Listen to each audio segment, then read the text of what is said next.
The storm had been howling since dusk, pressing its icy palms against every window of the old farmhouse on the edge of Mill Creek. Inside, the air was no warmer frozen, not by weather, but by hate. Margaret's voice cracked through the hallway like a whip. "Useless little thing. You think you can sit there and cry while I work myself to death?" Anna shrank back, clutching the hem of her Tuzamo sweater. The girl's knees were scraped, her thin socks damp from the water dripping through the kitchen ceiling. She had learned that silence was safer than words, but even silence didn't save her now. Margaret grabbed a half-empty mug from the counter and hurled it. It shattered against the wall inches from Anna's face, splashing tea across the peeling wallpaper. "Look what you've done. You can't even keep the floor clean, you stupid child." Anna bit her lip until she tasted blood. Her only comfort was the small stuffed bear, its fur worn to gray, that she kept hidden behind her back. "Get out of my sight." Margaret's voice rose again, shrill with something almost animal.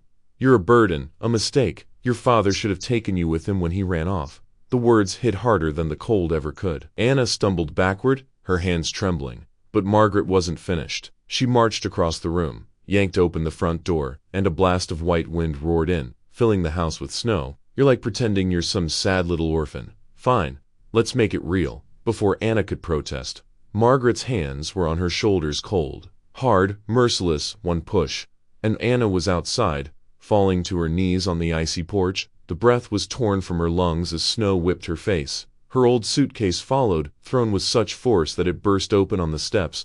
Out spilled a dress that no longer fits, a pair of mittens with holes, and a small bear. The bear landed face down in the snow. The door slammed. A lock clicked. Silence. Anna sat frozen for a moment, trying to understand. The wind howled louder, and she realized Margaret was not coming back. She gathered what little she could, her suitcase, her bear, and staggered toward the road. The world outside was a blur of white trees bent under the weight of snow. Fences vanished under drifts. Each step was a battle, her boots sinking deep. The storm clawed at her hair, her skin, her breath. "Papa," she whispered, though the wind stole the word away. Her father had promised to write from overseas, from the project. But months had passed. Margaret always said he wasn't coming back. Maybe she was right. Anna's fingers were blue by the time she reached the end of the driveway. The road ahead stretched into nothing but darkness and snow. She could barely see her own hands. A sound cut through the storm, a low growl. Steady mechanical lights. Two blinding beams swam through the snow, growing larger. Anna blinked.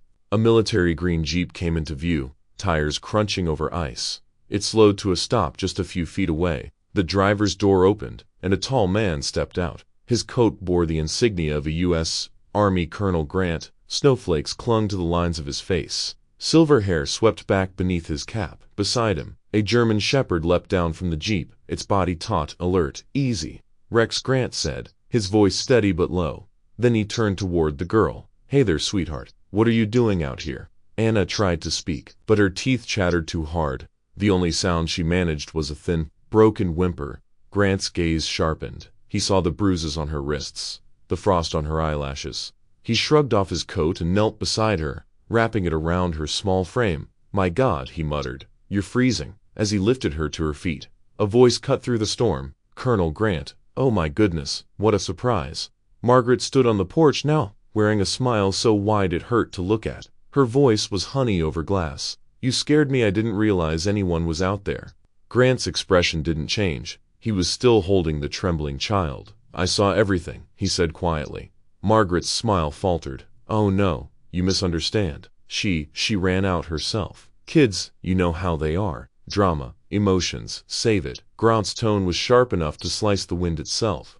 "I watched you throw her out, and I heard every word you said." Margaret's lips trembled. Colonel Outnever Grant took a step closer. "You think wearing a smile erases what I saw. You put a child's life in danger in the middle of a blizzard. That's a crime." Her eyes darted between him and the Jeep. "Please, Colonel, she exaggerates. You know how children can be." Rex growled, a deep, rumbling sound that made Margaret freeze. Grant pulled out his phone, gloved fingers moving with precision. "This is Colonel Grant, U.S. Army, stationed at Fort Birch. I need local law enforcement dispatched to 17 Mill Creek Road, possible child endangerment. Immediate response requested." Margaret's composure cracked. "You can't just call the police on me. This is my home." He looked up from the phone, eyes cold as the snow around them. "Not for much longer." Anna clutched the edge of his coat, her small voice barely audible.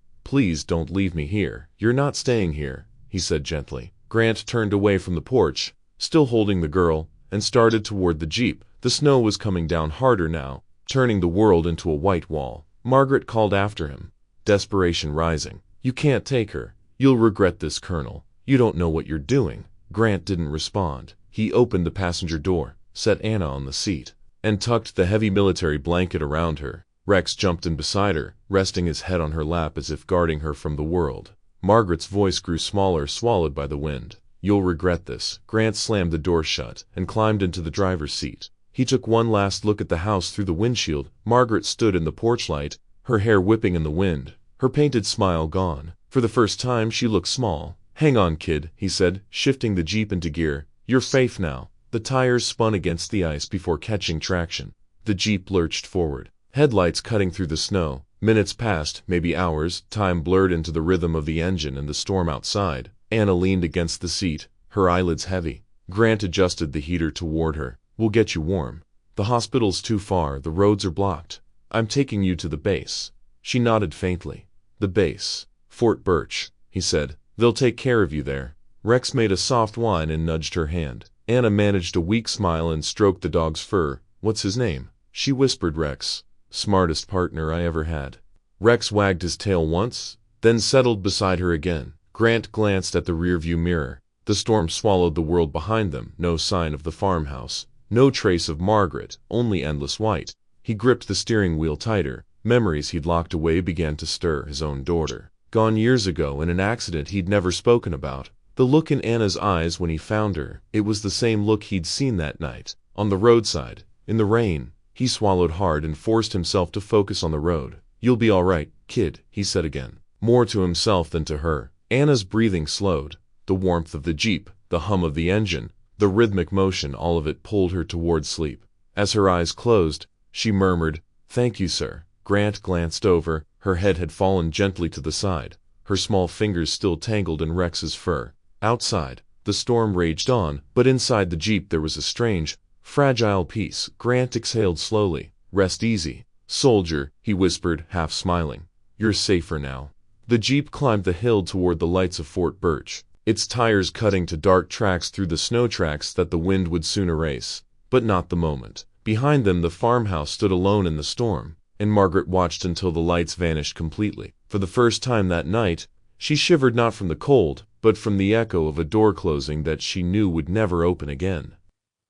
The world came back to Anna in fragments, white sheets, a sterile light humming above her, and the faint smell of antiseptic. Her eyelashes fluttered, and the first thing she saw wasn't a person, but a pair of amber eyes staring up at her from the floor. Rex, the German shepherd, lay beside her bed, chin on his paws, tail thumping once when she moved. For a moment, she didn't know where she was. The walls were metal gray, the air warm, but unfamiliar. A faint rhythmic beeping came from the corner, a monitor tracking a heartbeat. When she tried to sit up, pain shot through her shoulders. A blanket slid down, revealing the oversized military sweatshirt she was wearing. It swallowed her small frame. The door hissed open. A man in a green jacket, cleancut.com, and carrying a clipboard stepped inside. "You're awake," he said gently. "I'm Captain Hayes, the medical officer here. You're safe now." Anna's lips parted, dry and cracked. "Where am I?" "You're at Fort Birch," Hayes replied, "a military installation. Colonel Grant brought you in last night?" Her gaze drifted toward the window, beyond the frosted glass. She could see only snow and the faint silhouette of a flagpole swaying in the wind. "Is he here?" she asked softly. Hayes smiled faintly. "He hasn't left the building since he brought you in." Outside the infirmary, Colonel Grant stood by the vending machine, coffee cooling in his hand. He hadn't slept. His uniform was still damp from melted snow. When Hayes emerged, he straightened slightly. "She'll be fine," the doctor said. "Mild hypothermia, no frostbite, thank God." But Grant knew what came next. He'd heard that tone before in after-action reports. In casualty briefings, the psychological side's another story. "She's scared, disoriented. Whatever happened in that house wasn't new." Grant nodded once, jaw tight. "I'll notify social services." Hayes hesitated. "She trusts you, sir. If we hand her over now, she shut down completely. Maybe wait until morning." Grant rubbed his forehead.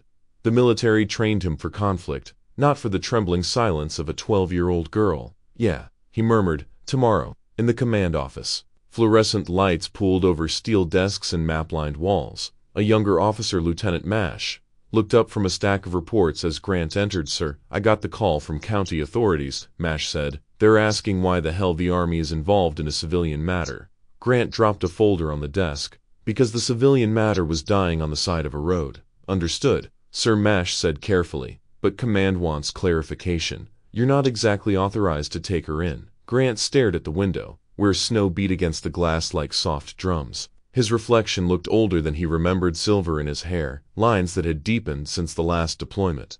"I'll handle command," he said. "You make sure no one leaks this to the press." Marsh hesitated. "You think they'll make a problem out of it?" Grant gave a hollow chuckle. "They always do." He walked out, coffee forgotten, Rex padding behind him like a shadow. That night, he stood alone in the observation hallway outside the infirmary, watching through the glass as Anna slept. She looked impossibly small beneath the blankets. One hand clutching a faded teddy bear, the heart monitor pulsed softly, proof of life, fragile but steady, and for a moment, his mind betrayed him. He saw another child, golden hair, a pink bicycle, a sunny day that had ended with sirens and shattered glass. Grace, his daughter, had been 8 when the drunk driver's truck crossed the lane. It had been 10 years, but the sound of that crash still lived somewhere deep in his chest. Like a bullet the surgeons never found, he exhaled slowly, pressing a hand against the cold window. "You can't save them all," his therapist had once said. He never believed it. He'd built his life around trying to prove it wrong. The next morning, sunlight broke weakly through the storm clouds. Anna stirred as footsteps approached. Grant entered, carrying a tray, oatmeal, an apple, a steaming mug of cocoa. Her eyes widened a little when she saw him. "Good morning," he said, voice softer than usual. "You look better." She nodded shyly. Rex lifted his head, tail brushing the floor. "Can he stay?" Anna asked. "He already decided to," Grant said. Setting the tray down, he paused, then added, "How are you feeling?" She hesitated. "Better, I think." He waited, but when she said nothing else, he didn't push. After a moment, she whispered, "Please don't send me back." Grant froze. The words hit harder than he expected. "They'll come for me," she said, voice breaking. "She'll say it was all my fault. She always does." He crouched beside her bed. "You did nothing wrong, Anna." Tears well in her eyes. "They'll believe her. They always do." He'd heard soldiers talk like that, broken, defeated, convinced the world had already judged them. He saw the same hollow fear in her eyes that he'd seen on battlefields. "Listen to me," he said quietly. "As long as you're under my roof, no one touches you.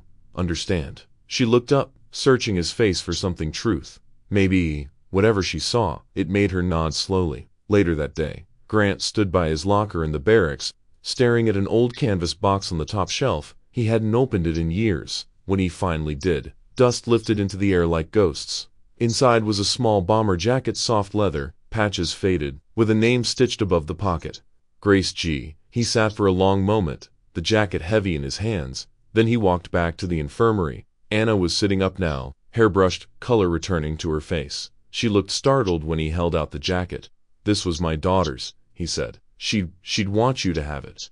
Anna traced the worn stitching with trembling fingers. "It's beautiful. It's warm," he said simply. She slipped it on the sleeves hung past her hands, the shoulders too wide, but she smiled for the first time. Rex barked softly, tail wagging. Grant exhaled, a sound halfway between relief and ache. For the first time in a decade, the room didn't feel like a barracks or a hospital. It felt human. He turned to leave, but Anna's small voice stopped him.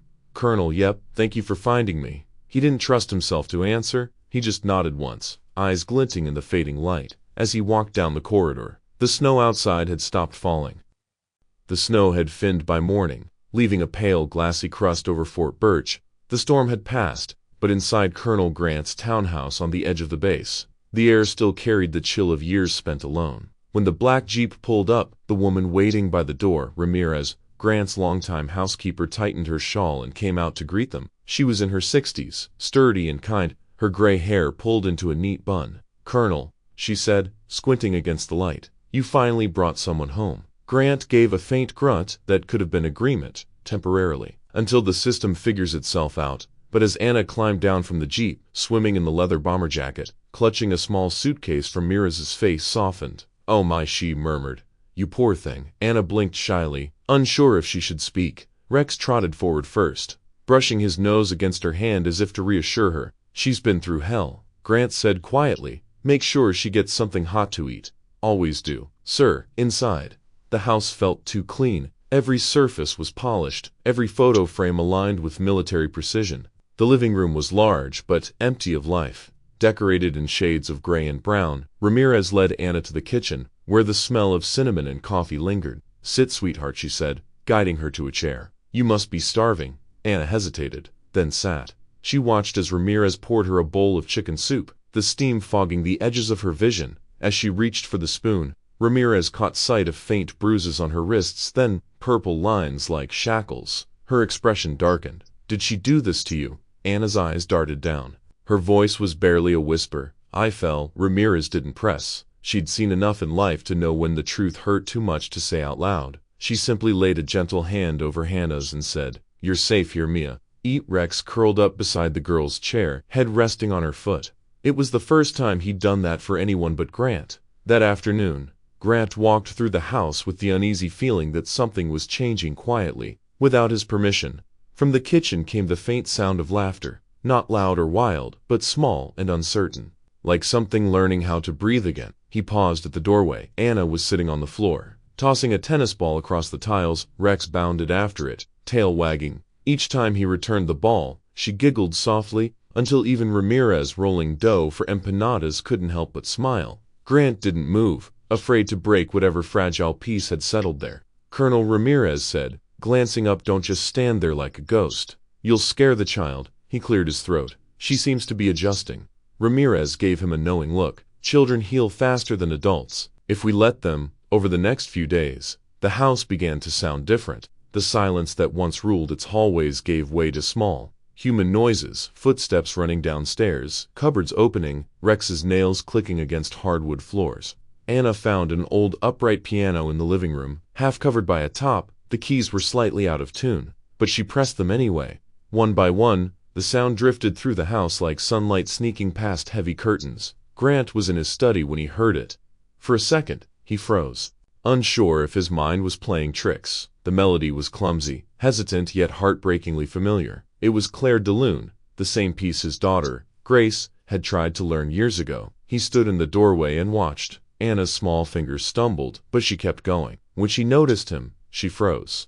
I'm sorry, she whispered. I didn't mean to. He shook his head. Don't stop. She looked confused, then continued, slower this time. The notes filled the room, cracked but sincere. Ramirez appeared in the doorway behind him, wiping her hands on her apron. It's been a long time since this house heard music, she said softly. Grant didn't answer. He just watched Anna play, feeling something stir in the dust-choked corners of his chest. The next morning, Grant came down to find the living room rearranged. The framed medals that had once dominated the mantel were stacked neatly on the sideboard. The family photo of him, his late wife, and Grace, long buried under folders, now sat in the open, clean and scented. And in front of it, someone had placed a small glass of milk and a half-eaten cookie. Anna, he called. She peeped from behind the sofa, eyes wide. It's for her, she said quickly. Your daughter. I thought maybe she'd like cookies, too. Grant stood there, caught between the ache of memory and the warmth of the gesture. She would have liked that, he said finally. He expected the wave of grief that usually followed any mention of Grace. But this time, it didn't crash. It just lingered. Quiet, almost gentle. Later that evening, Ramirez pulled a tray of cinnamon rolls from the oven. The smell filled the house, soft and sweet. Anna hovered nearby, licking frosting off her fingers. Go on, Ramirez said, laughing. If the colonel complains, tell him I said sugar is good for the soul.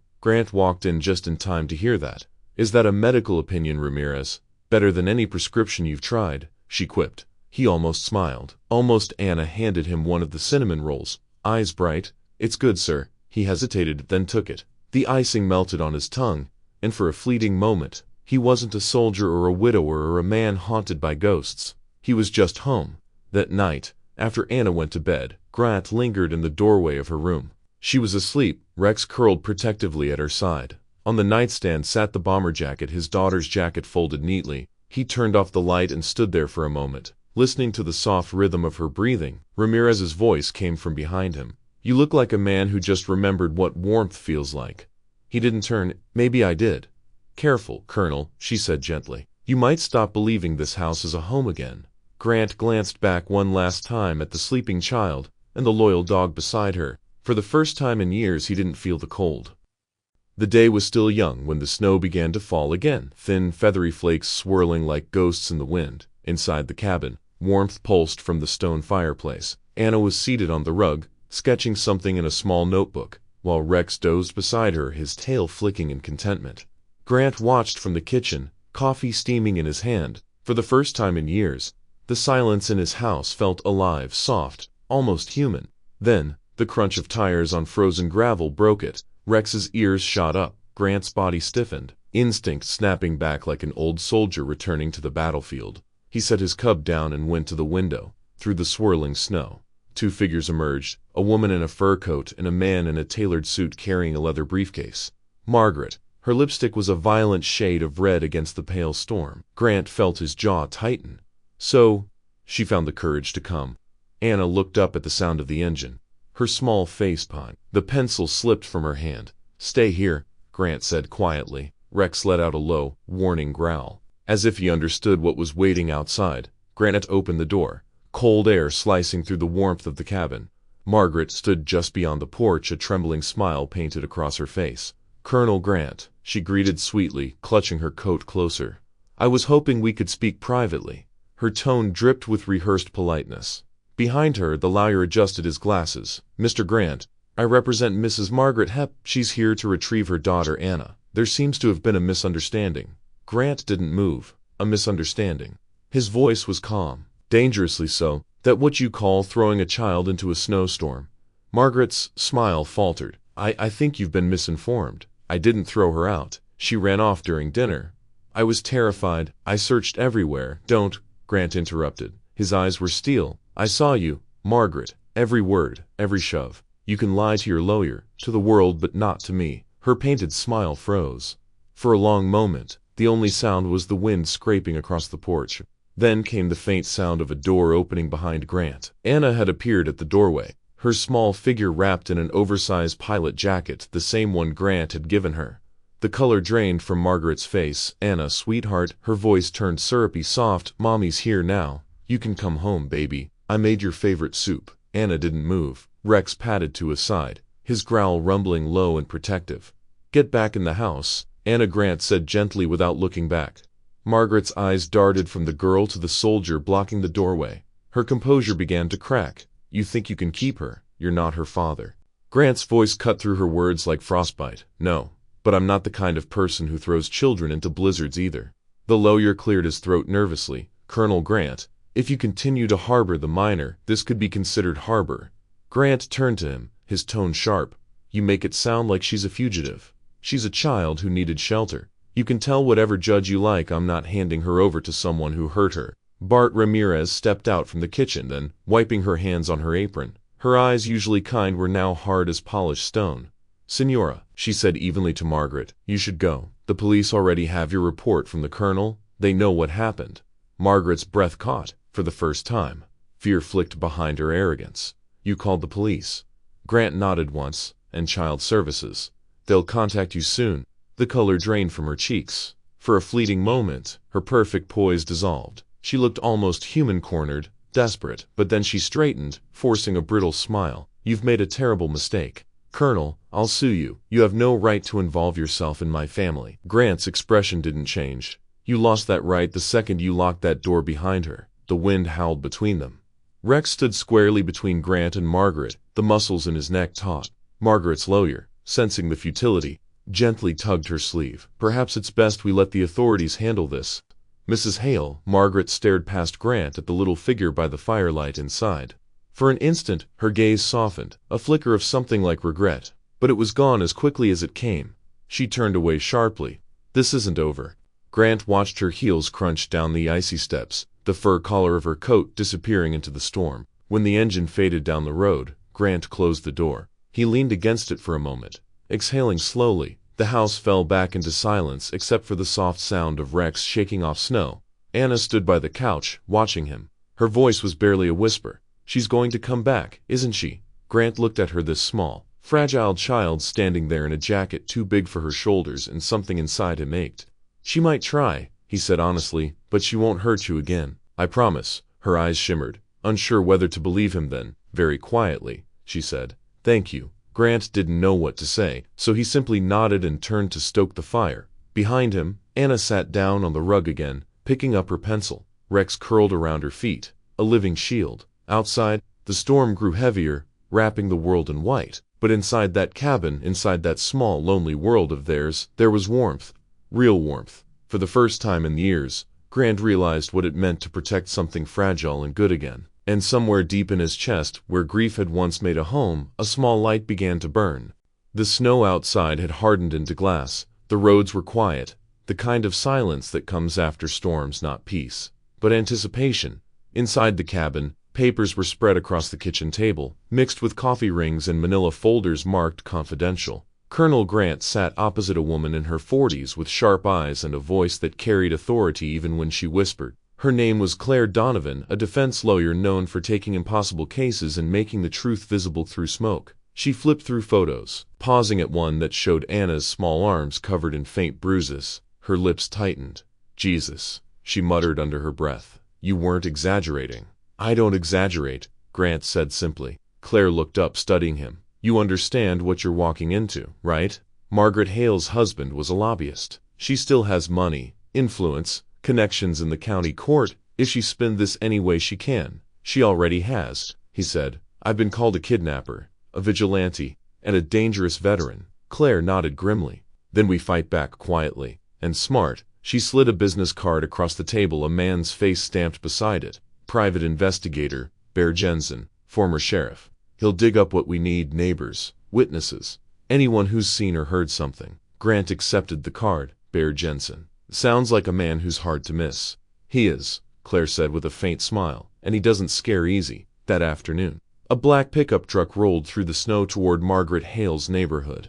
Bear Jensen stepped out, tall, broad, wrapped in a brown duster and wool cap. His beard looked like it had weathered more winters than the mountains themselves. He flashed his old badge to the woman shoveling her driveway. "Ma'am, I'm investigating a domestic disturbance from the storm night. You see or hear anything unusual?" The woman hesitated, glancing at her house. "If you're talking about that poor girl." "Yet, I heard shouting, the kind that makes you stomach twist." Bear nodded slowly. "Do you mind repeating that for a recording?" She frowned. "Will she be safe?" "She's with someone who won't let her down," Bear replied, voice steady. One by one, doors opened.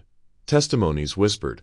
A retired postman recalled the ambulance lights weeks prior. Another neighbor said Margaret drank more than she prayed. Bear collected it all: recordings, timestamps, signed statements. By the time dusk fell, his truck bed was a folder of truths ready to be weaponized. Days turned into weeks. Margaret Hale did what the powerful always did when cornered. She went to the press. Local war hero under investigation for child abduction. Veterans' mental health in question. On social media, photos of Grant in uniform were spliced with words like unstable and violent. One segment replayed the footage of him walking Anna into the courthouse, captured by some bystander's phone and played it under ominous music. At the cabin, Claire dropped a newspaper on the table. "They're trying to paint you as unhinged, PTSD, trauma, delusion, the whole script."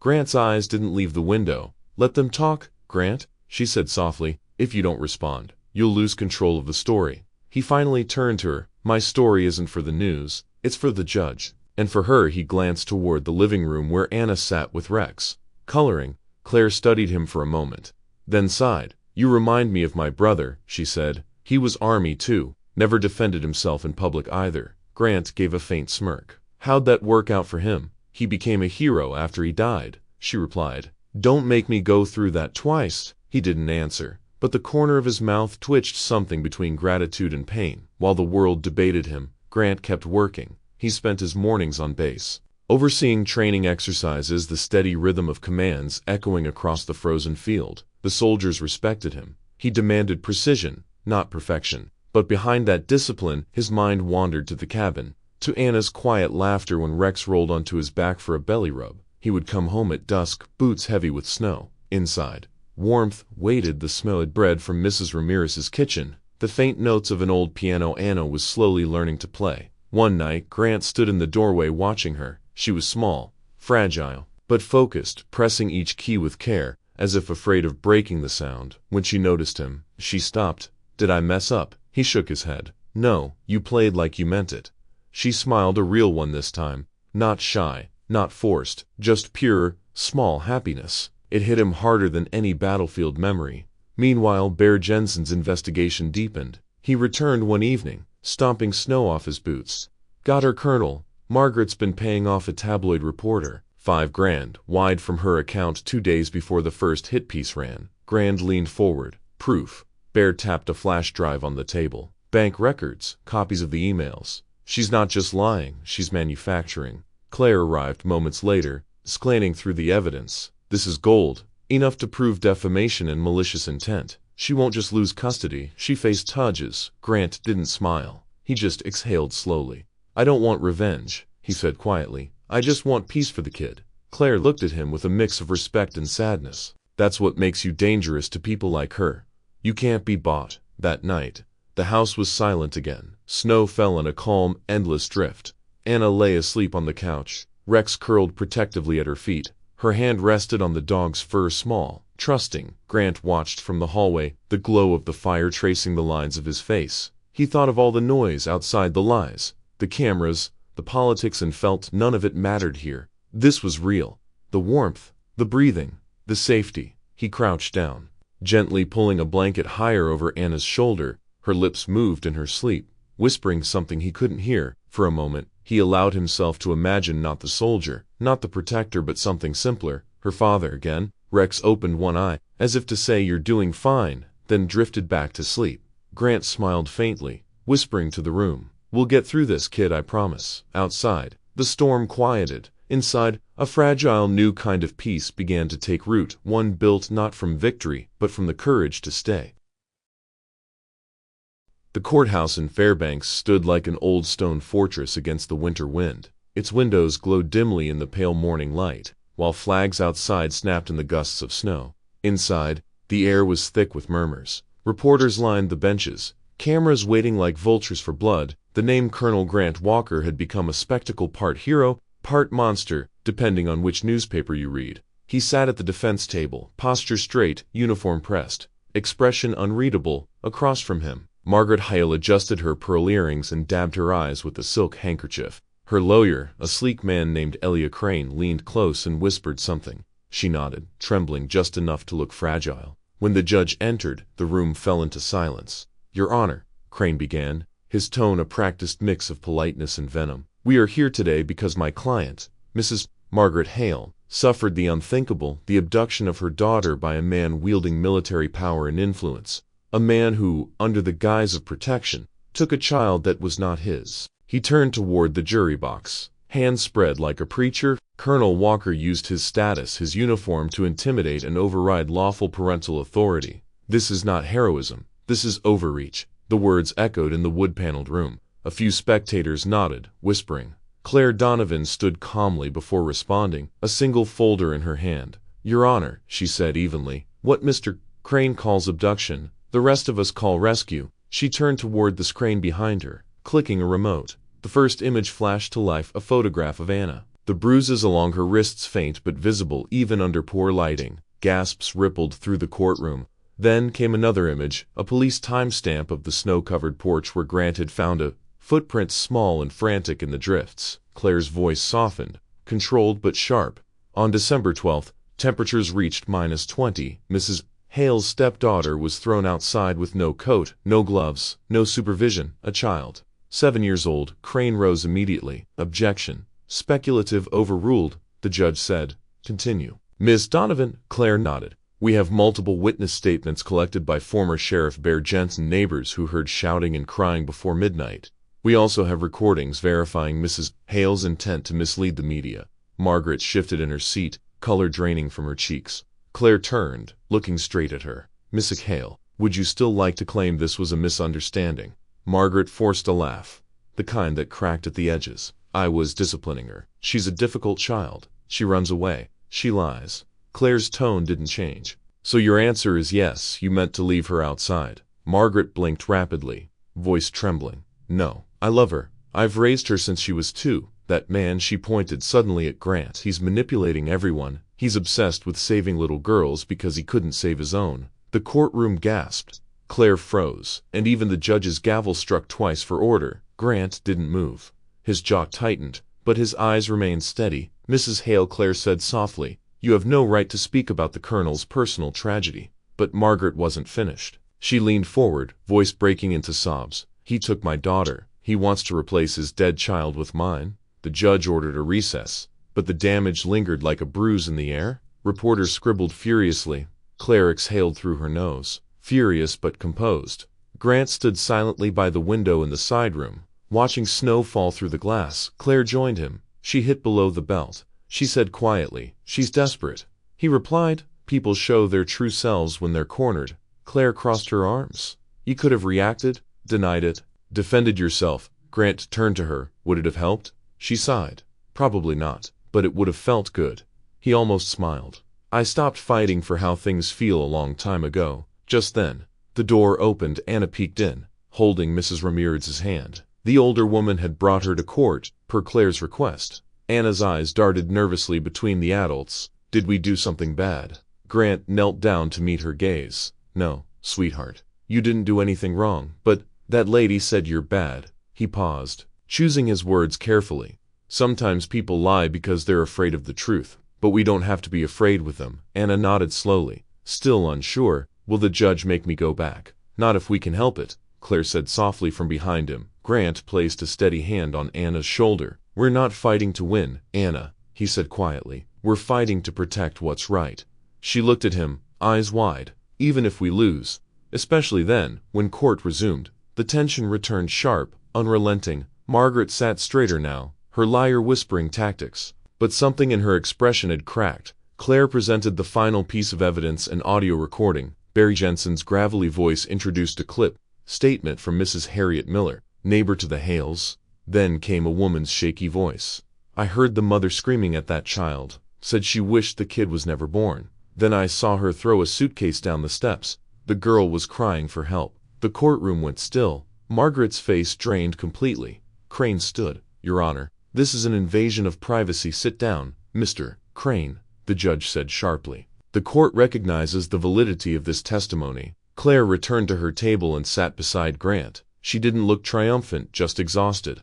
The judge shuffled papers, then spoke. "Given the conflicting claims and the seriousness of the allegations, this court will order an extended review period. Ms. Hale will undergo evaluation by Child Protective Services. Custody remains temporarily with Colonel Walker until further notice." The gavel struck. The room erupted into noise, reporters rushing, lawyers arguing. Margaret stared at Grant from across the aisle, her face twisted not in grief, but in fury barely contained. Then she turned sharply, storming out with her lawyer trailing behind. Outside, the storm had returned, soft flakes swirling around the courthouse steps. Grant walked beside Anna, who held Rex's leash with both hands.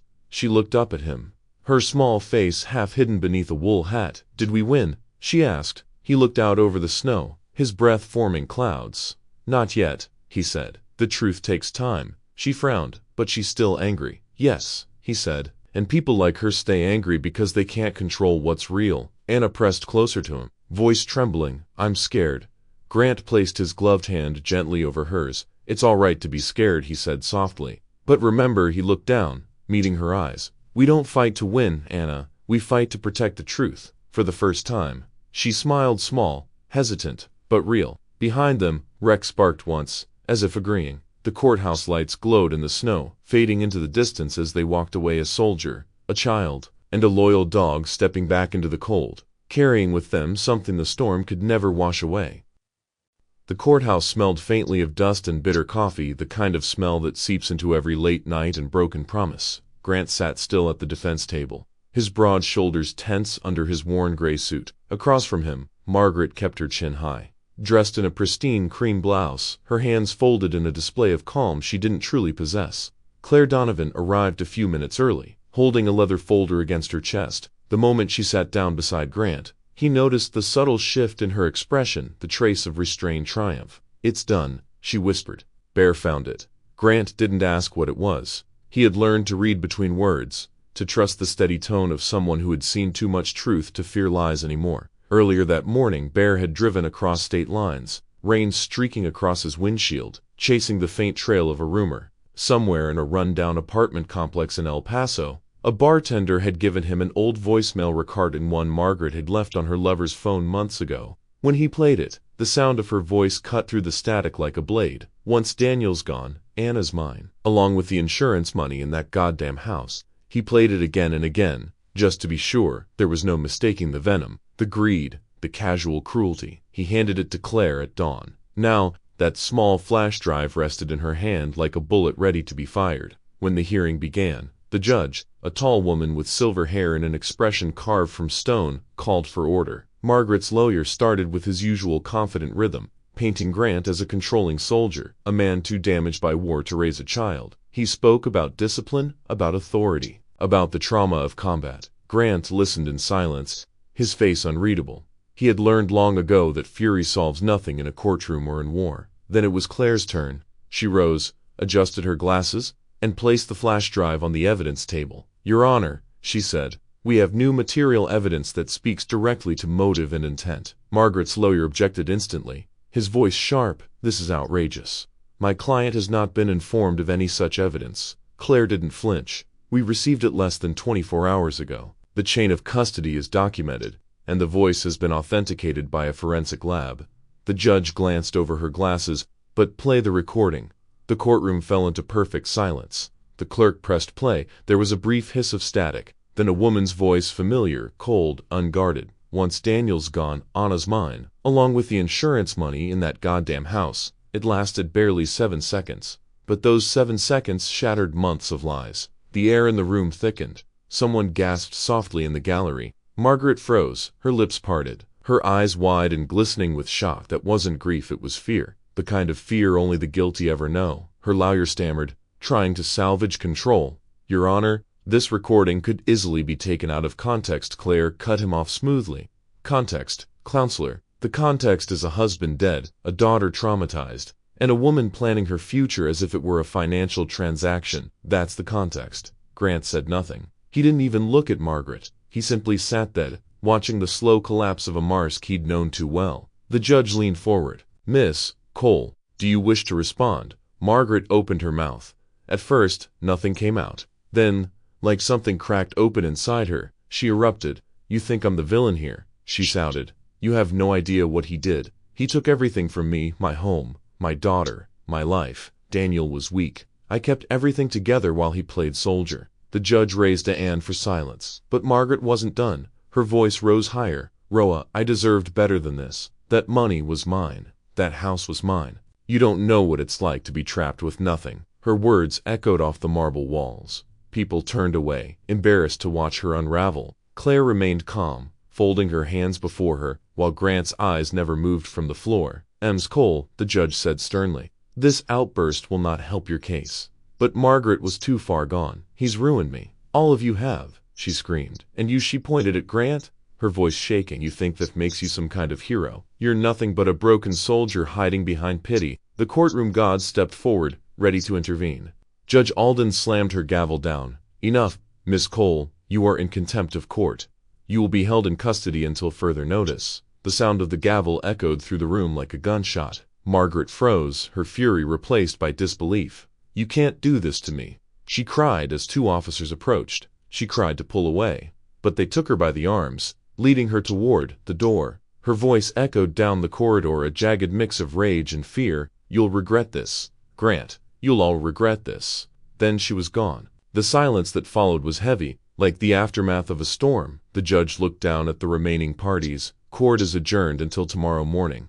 The new evidence will be reviewed for inclusion in final proceedings." When Grant stood, his knees felt heavier than ever. Claire gave him a reassuring nod. "We're almost there," she said softly. Outside, the rain had started again. He stepped onto the courthouse steps, tilting his head toward the sky as if the water could wash the memory clean. Bear was waiting by the car, cigarette burning low between his fingers. "You held it together," the detective said. "That's more than most men could do." Grant didn't answer right away. He watched the raindrops slide down the concrete, pooling in shallow puddles. "It's not about holding it together," he finally said. "It's about not breaking where she wants me to." Bear nodded. "Fair enough." Inside the car, Anna was waiting, sitting quietly beside Mrs. Ramirez. Rex rested his big head on her lap, eyes half closed, a silent guardian. When Grant opened the door, Anna looked up. "Are we safe now, Daddy?" she asked. Grant took a deep breath, forcing a small smile, almost. "Sweetheart, we're getting there."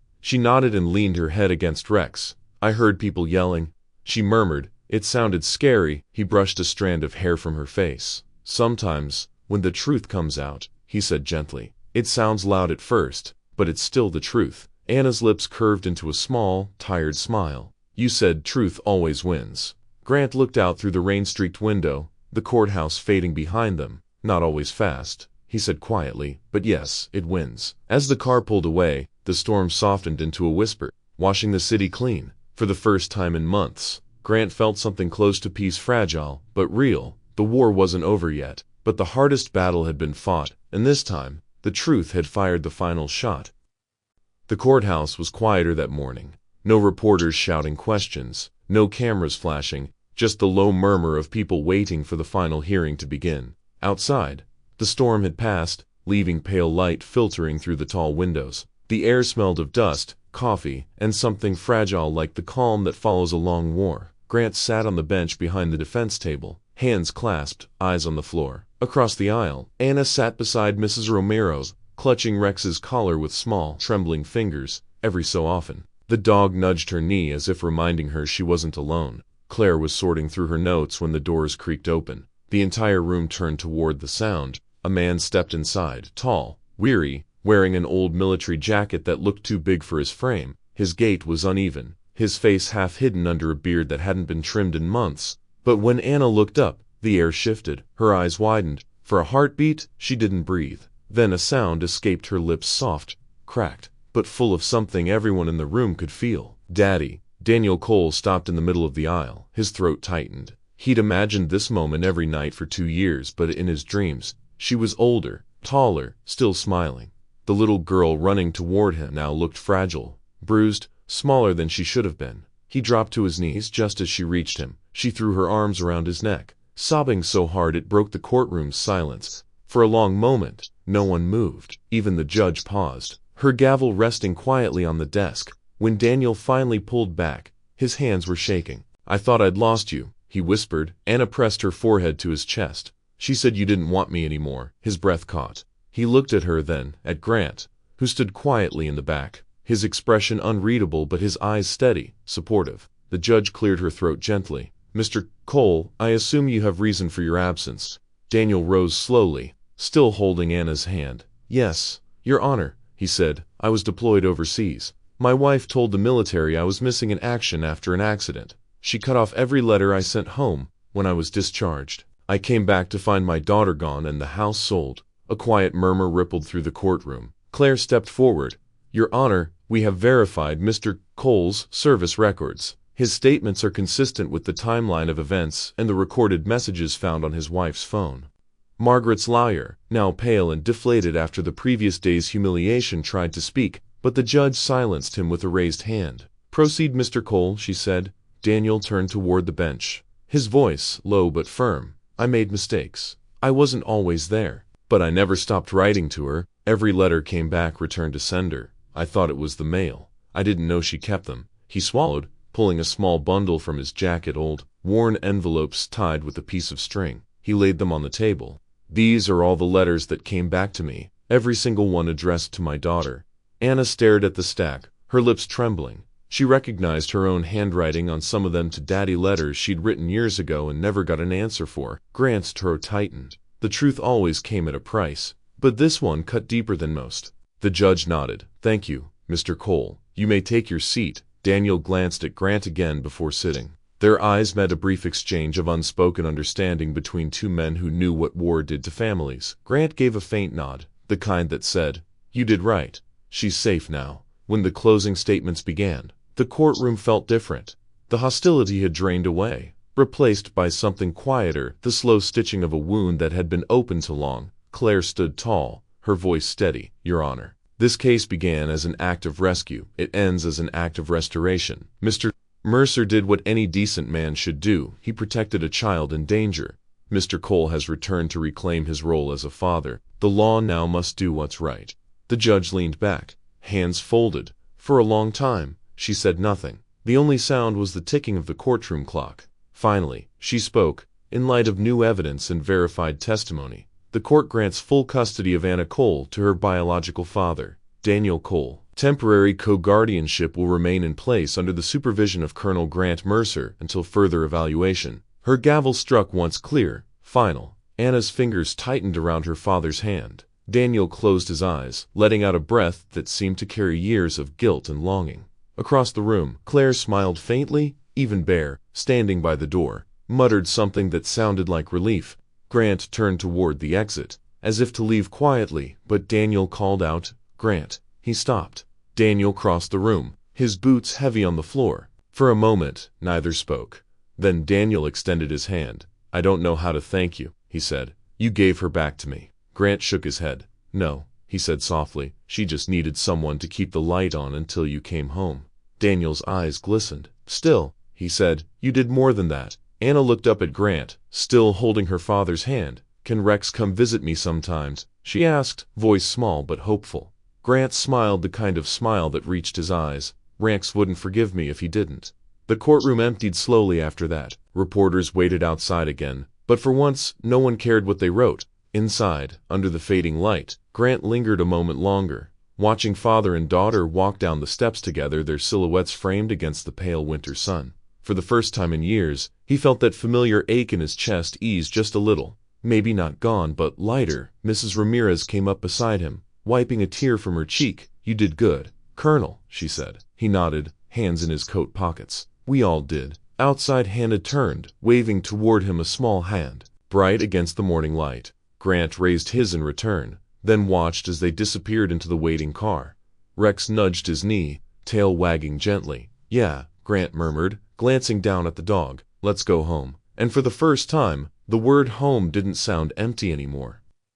Winter began to fade from Beacon Hill. The snow still clung to rooftops and trees, but sunlight now lingered longer through the afternoons, spilling gold over the quiet streets. The world was slowly thawing, and so were the people who had once been frozen by grief, fear, and loneliness. Anna Cole had settled into her new life. She lived with her father now, in a modest house on the edge of town not far from a military base. Daniel had taken a civilian job with the logistics division, a steady life after years of uncertainty. Every few days, Anna would visit the man and the dog who had once rescued her from the storm. The old house of Colonel Grant Mercer no longer felt like a tomb. The curtains were open, the scent of coffee and cinnamon hung in the air. A child's laughter, light, unrestrained, echoed through the hall where silence once reigned.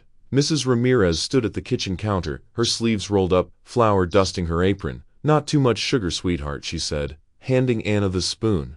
Anna giggled, sticking out her tongue just a little more. "It's for Mr. Grant. Remember, he pretends he doesn't like sweets." Rex lay stretched out by the fireplace, his tail sweeping lazily over the rug. Every now and then he'd lift his head, brown eyes following the girl's every move, protective as always. "Smart dog," Mrs. Ramirez said with a fond smile. "He knows who runs this house now." Anna grinned proudly, pressing the cookie cutter into the dough. "Me and him," she said, glancing down at Rex. In the adjoining room, Grant and Daniel sat near the piano, the same old upright that had gathered dust for years after Grant's daughter passed away. Now it gleamed again.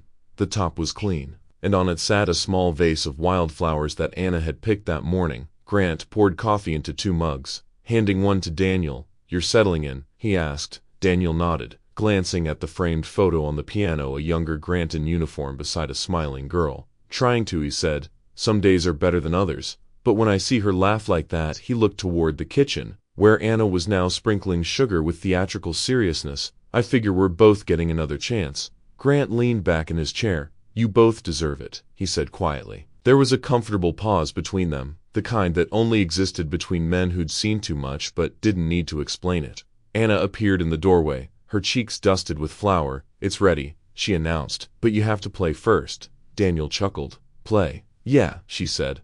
"The song from before, the one with the sad parts that turn happy." Grant exchanged a look with him. "Winter Light." Anna nodded eagerly, hopping onto the small stool beside the piano. Rex trotted closer, lying down at her feet like he understood this was important. Grant sat at the bench first, his hands hovering over the keys, uncertain, hesitant. Then he began. The first notes were soft, almost brittle, like footsteps on snow. Daniel joined in, his voice rough at first, but finding rhythm. And then Anna, her small hands following his, playing the higher notes with a child's delicate touch. The melody filled the house, rising and falling like breath. For a moment, Everything stopped: the clock, the outside wind, the years between their losses. It was just three souls in a song that carried all the things they couldn't say aloud: grief, forgiveness, and the quiet miracle of being found again. When the last note faded, Anna looked up. That was perfect, she whispered. Grant smiled faintly. Not perfect, he said, closing the lid over the keys, but close enough to feel real. She tilted her head. Does that mean the storm's over? He looked out the window. The sun was setting, its golden light melting through the last of the frost. He could see Rex's reflection on the glass and a small silhouette beside it. Yeah, Grant said softly. The storm's past, kiddo. Mrs. Ramirez entered then, carrying a tray of warm cookies. Daniel took one, pretending to inspect it. So these are for Grant, huh? Anna nodded firmly. He needs to eat more sweet things. Makes people smile. Grant raised an eyebrow. Is that doctor's advice? She shook her head. Nope, hard advice. They all laughed. Later that evening, after Daniel and Anna had left for home, Grant stood at the window with Rex by his side. The moonlight fell across the snow-covered garden, the same place where he once thought life had ended. Now it felt like the beginning of something new. He could still hear Anna's laughter in the hall, faint but lingering like a melody carried on the wind. Guess we made it through, huh, boy, he murmured. Rex looked up at him, tail wagging once. Grant reached down, scratching behind his ears. You were right all along, he said. Sometimes, all it takes is one lost soul to remind another how to live. He turned off the lights, letting the glow from the hearth fill the room. The fire crackled softly, warm and alive. Outside, snowflakes began to fall again, gentle this time, harmless, as if the sky itself was exhaling. Grant sat back on the couch, closing his eyes. For the first time in years, the silence didn't ache. It felt peaceful. Somewhere between the fading notes of winter light and the laughter of a child, he had found what he didn't know he was looking for. Not redemption, not closure. Home. And as the first morning light broke through the window, brushing across his face, Grant smiled. The storm was gone, but the warmth that stayed,